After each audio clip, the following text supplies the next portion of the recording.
अस्सलाम वालेकुम 5 class. I hope you all are fine at home. मैं उम्मीद करती हूँ मेरे सब प्यारे बच्चे अपने घर में ठीक ठाक और खैरियत से होंगे। प्यारे बच्चों, अब हम हमारा उर्दू का लेक्चर शुरू करेंगे। उसके लिए मेरे सब प्यारे बच्चे अपनी उर्दू की बुक्स ओपन करेंगे। शाबाश, जल्दी से ओपन कर लें बेटा। हाँ जी, तो प्यारे बच्चों, जैसे कि आप सबको पता है कि कल हमने हमारी उर्दू की नज़म इलाही हमें ऐसे इंसान अता करके सवाल नंबर 1 और सवाल नंबर 2 जो थे वो मुकम्मल कर लिए थे। तो मैं उम्मीद करती हूँ कि मेरे सब प्यारे बच्चों ने वो सवालात याद भी किए होंगे और उनका होमवर्क भी किया होगा। ठीक है बेटा, अब हम हमारे अगला सवाल देख लेते हैं कि हमारे अगले सवाल में क्या है। उसको हम करने के लिए हमारी नोटबुक ओपन करेंगे। ठीक है बेटा, अपनी नोटबुक ओपन करें जल्दी से। हाँ जी मेरे प्यारे बच्चों, अब हम हमारा कॉपी वर्क शुरू करेंगे। उसके लिए मेरे सब प्यारे बच्चों को पता है कि हम सबसे पहले क्या करते हैं। हम सबसे पहले तारीख लिखते हैं 26 जून 2020 और उसके बाद लिखेंगे दिन जुम्मा। फिर हम लिखेंगे नज़म, और नज़म का क्या नाम है, इलाही हमें ऐसे इंसान अता कर। फिर हम लिखेंगे उन्वान, और उन्वान क्या है हमारा, सवालात जवाबात। बेटा अब हम हमारा सवाल नंबर 3 देख लेते हैं। नज़म में शायर जिन लोगों की ख्वाहिश कर रहा है इनकी कम से कम 5 खूबियाँ आसान अल्फाज में लिखें। बेटा अब इस सवाल में क्या पूछा जा रहा है कि इस नज़म में शायर ने अपने वतन के लिए, अपने वतन की कामयाबी के लिए जिन इंसानों का जो है वो एक खाका बनाया है कि वो इंसान ऐसे होने चाहिए, उनमें ये खूबियाँ होनी चाहिए। तो प्यारे बच्चों, हमने वो खूबियाँ जो हैं वो अपने अल्फाज में लिखनी है, और वो खूबियाँ कितनी होनी चाहिए, कम से कम 5 होनी चाहिए। ठीक है बेटा, अब हम हमारा जवाब देख लेते हैं। नज़म में शायर जिन लोगों की ख्वाहिश कर रहा है इनकी कम से कम 5 खूबियाँ ये हैं। क्या है कि अब हमने अपनी खूबियाँ बतानी हैं जो हमने अपने अल्फाज में लिखनी है उन इंसानों की जिनका एक खाका तैयार किया है शायर ने। अब हम देख लेते हैं वो खूब। नंबर 1, वो दयानतदार हों। क्या है कि वो ईमानदार हों, वो कोई भी गलत काम ना करें, कोई भी गलत बात ना करें, और बिल्कुल अपना काम ईमानदारी से करें, अपने फ़र्ज़ को ईमानदारी से पूरा करें। नंबर 2, सच बोलते हों। क्या है कि कैसी भी हालात हों, कैसी भी सूरत हाल हो, वो सिर्फ़ और सिर्फ सच का साथ दें, भले झूठ बोलने से उनको कितना ही बड़ा फ़ायदा क्यों ना हो जाए, और सच बोलने से उनका नुकसान हो, लेकिन फिर भी क्या हो, वो सच का साथ दें, और सच बोलने के लिए वो किसी से भी किसी किस्म का खौफ ना करते हों। ठीक है बेटा, हमेशा सच का साथ दें और सच के लिए कुछ भी कर लें। नंबर 3, दिल में मनसब का लालच ना हो। मनसब यानी किसी भी बड़े ओहदे का लालच ना हो।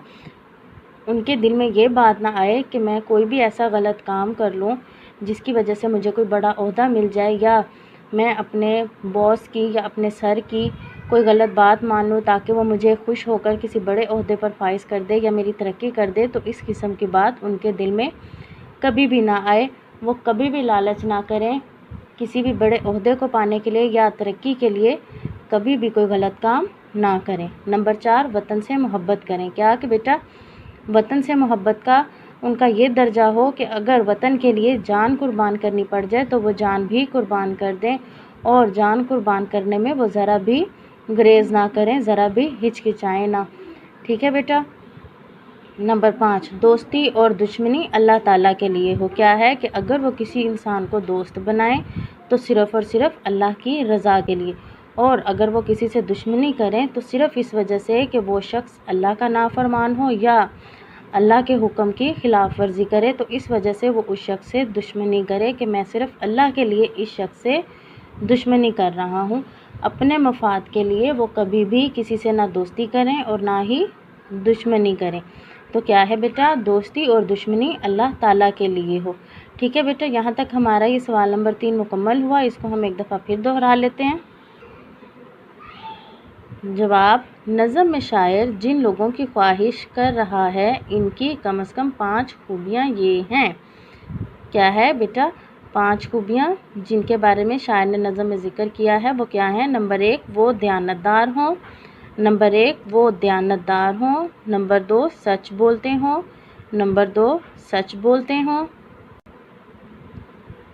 नंबर 3, दिल में मनसब का लालच ना हो। नंबर 3, दिल में मनसब का लालच ना हो। नंबर 4, वतन से मोहब्बत करें। नंबर 4, वतन से मोहब्बत करें। नंबर 5, दोस्ती और दुश्मनी अल्लाह ताला के लिए हो। दोस्ती और दुश्मनी अल्लाह ताला के लिए हो। ठीक है बेटा, यहाँ तक हमारे ये सवालात और जवाबात मुकम्मल हुए इस सबक के, इस नज़म के।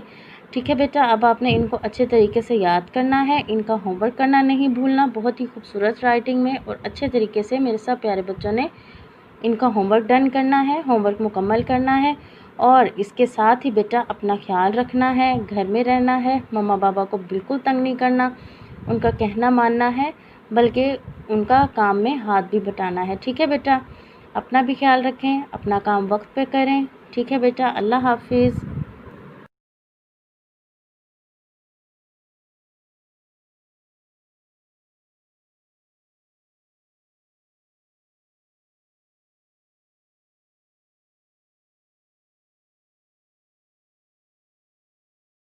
Assalamu alaikum warahmatullahi wabarakatuh. How are you dear students? Hope you all will be fine and safe in your homes. Let's we start our maths. So open your books. Dear students, कल आप लोगों ने page number 85 का question number 7 solve किया था। आज हम लोगों ने पेज नंबर 85 का क्वेश्चन नंबर 8 सॉल्व करना है। उम्मीद है क्वेश्चन नंबर 7 के जो बाकी पार्ट्स रह गए थे उसे आपने होमवर्क में कंप्लीट कर लिया होगा और इंशाल्लाह बहुत जल्द मैंने चेक भी करना है। अब हम देखते हैं क्वेश्चन नंबर 8 क्या है। क्वेश्चन नंबर 8 है right each percentage as a fraction. आपको ये क्वेश्चन परसेंटेज में नज़र आ रहे हैं। इस क्वेश्चन को आपने फ्रैक्शन में चेंज करना है। पहले पीछे आपने किया था क्वेश्चन जो फ्रैक्शंस में थे आपने उसे परसेंटेज में चेंज किया था। अब हमने जो परसेंटेज में उनको फ्रैक्शन में चेंज करना है। Reducing its to its lowest term where possible हो, जहाँ जहाँ पॉसिबल होगा हम उसे लोएस्ट टर्म में चेंज भी कर देंगे। ठीक है, अब क्वेश्चन को सॉल्व करते हैं। First of all manage your page. Page manage करने के लिए आपने डे और डेट ऐड करनी है। What is day today? Day is Friday and date is 26 June 2020। Page number 85 question number 8। Question number 8 था right each percentage as a fraction reducing it to its lowest term where possible. आपने क्या करना है, हमारे पास percentage में जो question है इसे हमने फ्रैक्शन में चेंज करना है और जहाँ जहाँ हमें ज़रूरत होगी लोएस्ट टर्म में, यानी हम अगर उसे सॉल्व कर सकते हैं आगे तो हम मज़ीद उसे सॉल्व करेंगे। ठीक है, अब ए पार्ट हमारे पास है 30%। ठीक है, अब परसेंट को हमने क्या करना है, पहले हमने किया था पिछले क्वेश्चन में जहाँ पे परसेंट नहीं था उसे हमने नीचे 100 बनाना होता था और हम उसे फिर साइन में चेंज कर देते थे 100 को। अब हमने क्या करना है, इस साइन को ख़त्म करके हमने उसे 100 में लेके आना है। ठीक है, ठीक है, ये हमने इस साइन को ख़त्म किया परसेंटेज के, हमने नीचे 100 ले आए। अब आपने देख सकते हैं कि हमने परसेंटेज को फ्रैक्शन में चेंज कर दिया है। ठीक है, अब लोएस्ट टर्म में लेके आने के लिए हम क्या करेंगे, अब देखिए यहाँ पे 0 है, यहाँ पे ये 0 है, तो ये 0 से कैंसिल हो जाएगा। ठीक है, हमारे पास क्या रह गया 3/10, ये इसका आंसर है। ठीक है, ये हमारे पास यहाँ पे रह गया था 3, नीचे रह गया था हमारे पास 10, 3/10 ये इसका आंसर है। अब इसी तरह से हमारे पास ई पार्ट है। ई पार्ट में हमारे पास है 32%। ठीक है, आपने क्या करना है, इस साइन को ख़त्म करना है और नीचे 100 लेके आना है। ठीक है,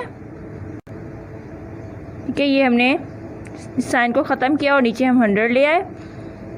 अब हमने परसेंटेज को फ्रैक्शन में चेंज कर दिया है। ठीक है, अब क्या करना है, अब इसे लोएस्ट टर्म में लेके आने के लिए आपने देखना ऊपर हमारे पास 32 है, नीचे हमारे पास 100 है। ठीक है, आपने इसे एक ही टेबल पे कट करना है। ठीक है, या तो इसे 2 पे कट करना है, 3 पे कट करना है, 4 पे कट करना है।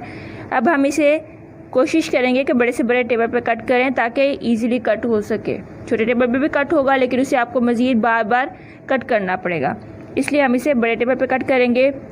3 पे, 4 पे देखते हैं। 4 के टेबल में हमारे पास 32 भी आना चाहिए और 100 भी डिवाइड हो जाना चाहिए। ठीक है, अभी कैसे होगा, 4 के टेबल में 32 कहाँ पे आता है, 8 पे आता है। 4 8 जा 32, 4 2 जा 8।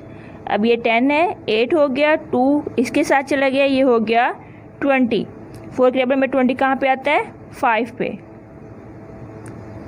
4 5 जा 20। ठीक है, हमारे पास आंसर क्या आया? 8/25। ठीक है, ये 8/25 हमारे पास आंसर है। अब आप लोगों ने क्या करना है, क्वेश्चन नंबर 8 के जो बाकी पार्ट्स हैं इसे अपनी नोटबुक पे होमवर्क में सॉल्व करना है, और जो क्वेश्चन हमने सॉल्व किए हैं उनकी आपने प्रैक्टिस भी करनी है, उनको दोबारा सॉल्व करना है। ठीक है, इंशाल्लाह बहुत जल्द आपका होमवर्क मैं चेक करूँगी। डियर स्टूडेंट्स, आज फ्राइडे हैं, आपने तमाम सुन्नतों पे अमल करना है।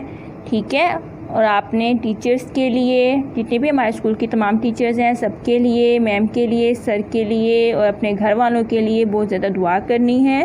बच्चों की दुआ बहुत जल्दी कबूल होती है, और आपने ये भी दुआ करनी है कि हमारे स्कूल जल्दी से ओपन हो जाएं और हम एक साथ बैठ के पढ़ सकें। ठीक है, टेक केयर, अल्लाह हाफिज़।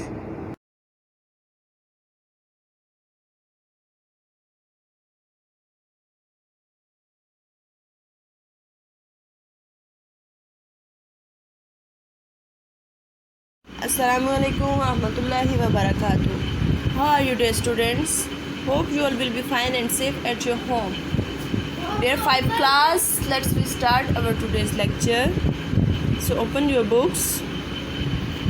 My dear students, as you know that we have started our unit number 9 electricity. इस यूनिट में हमने एटम्स, इलेक्ट्रॉन्स, प्रोटॉन्स और न्यूट्रॉन्स के बारे में पढ़ा, और पढ़ा कि उनके ऊपर क्या चार्जेस होते हैं। फिर हमने पढ़ा कि सेम चार्जेस और डिफरेंट चार्जेस एक दूसरे के साथ कैसा बिहेव करते हैं। इलेक्ट्रिसिटी की टाइप्स पढ़ी, उन टाइप्स को डिटेल के साथ डिस्कस किया। तो आज हम क्या पढ़ेंगे, आज का हमारा टॉपिक है इलेक्ट्रिसिटी इन नेचर। वो इलेक्ट्रिसिटी जो हमने पढ़ी वो तो ह्यूमन मेड थी, मैन मेड थी, यानी कि इंसान उसको पैदा करते हैं कुछ ना कुछ तरीके इस्तेमाल करके। तो आज हम पढ़ेंगे कि नेचुरली जो इलेक्ट्रिसिटी है वो भी मौजूद है, और वो कैसे मौजूद है, कहाँ मौजूद है। ठीक है, let's start. Electricity in nature, कुदरती बिजली। व्हेन क्लाउड्स रब अगेंस्ट ईच अदर, जब बादल एक दूसरे के साथ रगड़ खाते हैं। रब मीन रगड़ खाना। Electrons move from one cloud to another, electrons एक बादल से दूसरे बादल तक मूव कर जाते हैं। ये बात तो हमने पिछले टॉपिक में भी पढ़ी थी ना बेटा, वो जो हमने एक काम वाला एक्सपेरिमेंट किया था, और हमने ये पढ़ा था कि स्वेटर और या वुलन कैप जब हम सर्दियों में खुश्क मौसम में उसको उतारते हैं तो हमारे जिस्म के इलेक्ट्रॉन्स और उसके इलेक्ट्रॉन्स जो है आपस में जब मूव करते हैं तो एक चिंगारी सी पैदा होती है, एक माइनर सा एक जो है इलेक्ट्रिक शॉक हमें फील होता है। वो किसकी वजह से होता है? वो दिस मूवमेंट ऑफ इलेक्ट्रॉन्स की वजह से होता है। ठीक है, तो यहाँ भी हम वही चीज़ पढ़े हैं कि जब बादल आपस में रगड़ खाते हैं तो क्या होता है कि इलेक्ट्रॉन्स एक बादल से दूसरे बादल में मूव कर जाते हैं। They heat up the air between the clouds, और उन दो बादलों के दरमियान में जो हवा होती है उस रगड़ की वजह से वो हवा जो है वो गर्म हो जाती है। If two many electrons move very fast, अगर बहुत ज़्यादा सारे इलेक्ट्रॉन्स तेज़ी से मूव करें एक बादल से दूसरे बादल तक, the air between the clouds gets so hot, तो जो हवा होती है उन दोनों बादलों के दरमियान में वो बहुत ज़्यादा गर्म हो जाती है। दैट इट ग्लोज, इतनी गर्म होती है कि वो मतलब फिर एक चमक पैदा होती है। दिस इज़ अ स्पार्क, ये एक स्पार्क होता है, ये एक शोला सा होता है। If this spark is huge it is called lightning, और अगर ये बहुत ज़्यादा हो, बहुत बड़ा हो, तो उसको हम क्या कहते हैं? लाइटनिंग, यानी बिजली का चमकना। ठीक है, तो बिजली कैसे चमकती है कि जब दो बादल आपस में रगड़ खाते हैं तो इलेक्ट्रॉन्स एक बादल से दूसरे बादल में मूव कर जाते हैं। अगर ये इलेक्ट्रॉन्स बहुत ज़्यादा तादाद में मूव करें, बहुत ज़्यादा स्पीड के साथ मूव करें तो क्या होता है कि स्पार्किंग पैदा होती है, और अगर इनकी अमाउंट और इनकी स्पीड और ज़्यादा हो जाए तो ये स्पार्किंग ह्यूज हो जाती है और हमें ऐसे लगता है कि बिजली चमक रही है। साथ ही हमारा कॉन्सेप्ट है, इसको हम देख लेते हैं। कॉन्सेप्ट में है complete the sentence using these words. अब वर्ड्स कौन से दिए हुए हैं यहाँ पे लिखने के लिए? A proton, a neutron and an electron. अब ये हमें चार्जेस बता रहे हैं कि किस किस पे होते हैं, तो ये ट्रिक तो मैंने आपको बेटा बताई हुई है। फर्स्ट है has a negative charge. Negative charge किस पे होता है? जल्दी से बताएं मुझे। यस, इलेक्ट्रॉन पे नेगेटिव चार्ज होता है। पॉजिटिव चार्ज पी पर proton and no charge N से न्यूट्रॉन। ये बात मैंने आपको बताई थी, ये ट्रिक हमेशा याद रखिएगा। ठीक है बेटा, नेगेटिव चार्ज इलेक्ट्रॉन पर, पॉजिटिव चार्ज प्रोटॉन पर और नो चार्ज न्यूट्रॉन पर। नेक्स्ट हमारा है सर्किट्स एंड फ्यूजेस। सर्किट क्या कहते हैं? सर्किट एक ऐसे पाथ को कहते हैं जिसके अंदर बिजली फ़्लो करती है और एक सिरे से दूसरे सिरे तक। उसके हर सर्किट के एक सिरे पर जो होता है वो सोर्स ऑफ इलेक्ट्रिसिटी होता है और दूसरे सिरे पर वो अप्लाइंसेस या वो टूल होती है जिसने इलेक्ट्रिसिटी यूज़ करनी होती है और दरमियान में उसके फ्यूज़ या फिर स्विचेस लगे होते हैं जिन्होंने उस इलेक्ट्रिसिटी के फ़्लो को कंट्रोल करना होता है। ठीक है बेटा, अब हम इसकी रीडिंग को देख लेते हैं। Look at the circuit on the right. ये देखें, ये एक सर्किट बना हुआ है, इसमें यहाँ ये फ्यूज़ लगा हुआ है, ये बैटरी है और ये बल्ब है। ये देखें, ये इस पूरे सर्किट के दरमियान में फ्यूज़ है, एक सिरे पर बैटरी है, दूसरे सिरे पर बल्ब है। It is complete so the current can flow through it and power the appliance. Appliance क्या है? ये बल्ब है। ठीक है, ये एक कंप्लीट सर्किट है, एक क्लोज सर्किट है क्योंकि इसकी कोई भी तार जो है वो खुली हुई नहीं है, ये सारे सिरे इसके बंद हैं। तो इसका क्या रिज़ल्ट होगा कि क्लोज सर्किट में ये जो पावर है, ये जो इलेक्ट्रिसिटी है इसके अंदर ये इस बल्ब तक पहुंचेगी और ये बल्ब जो है वो रोशन हो जाएगा। Did you notice that the circuit in the diagram has a fuse? आप देख रहे हैं कि इसमें एक फ्यूज़ है। जी हाँ, बिल्कुल फ्यूज़ है। A fuse is a safety measure which protects the appliance and its wiring. और ये जो है वो एक सेफ्टी के लिए होता है जो किसको प्रोटेक्ट करता है? इस आले को भी, यानी इन आलात को भी जो बिजली यूज़ करेंगे और वायरिंग को भी। वायरिंग को कैसे कि स्पार्किंग ना हो, स्पार्किंग की वजह से ये वायर्स जो हैं वो डैमेज ना हो। A fuse contains a small wire which will melt if a fault causes too much current to flow. अब अगर इन तारों की एक कैपेसिटी होती है करंट के फ़्लो की, अगर बाय चांस ऐसा हो जाए कि इनके कैपेसिटी से ज़्यादा करंट आ जाए तो क्या होगा? ये जो तार है ना फ्यूज़ की, ये तार जो है ये मेल्ट हो जाएगी, ये टूट जाएगी। जब ये टूटेगी तो सर्किट जो है वो ख़त्म हो जाएगा, सर्किट ओपन हो जाएगा। तो ये क्या होगा? फिर इस सिरे से इस सिरे तक करंट फ्लो नहीं करेगा और उसका हमें ये फ़ायदा होगा कि ये जो हमारी अप्लायंसेस हैं, ये जो हमारे आलात कनेक्टेड हैं इलेक्ट्रिसिटी के साथ, वो डैमेज नहीं होंगे।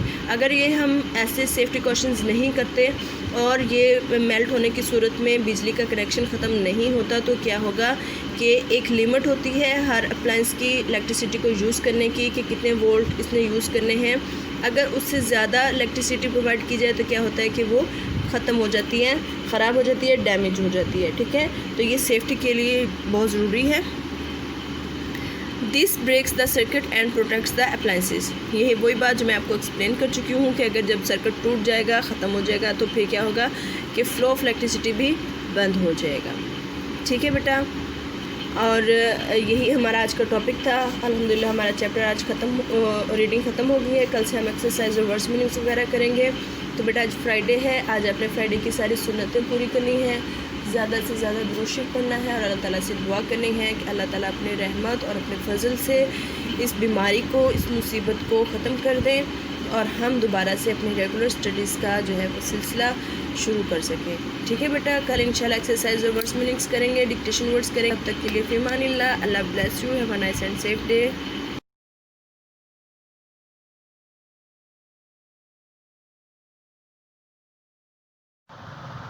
Assalamu alaikum warahmatullahi wabarakatuh. How are you dear students? Hope you all are fine and safe in your homes. Let we start our English period. Today our topic is words meanings. Firstly, prepare your notebook, write the day and date, Junat, the foolish mouse and the naughty frog, and the topic is words meanings. Let's start. The first is intent.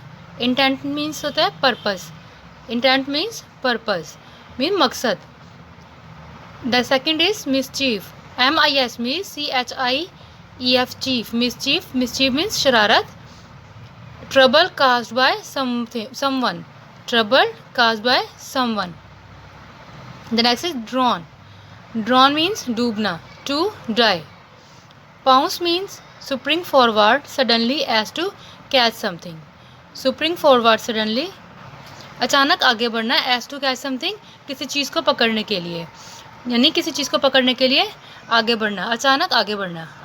And the next is croak. Croak means frog sound, यानी मेंढक के जो बोलने की आवाज़ है उसे क्या कहते हैं, croak. So students, you have to learn the word meanings, these word meanings, and also write in your homework notebooks. Our period is over now. Fi Manila students.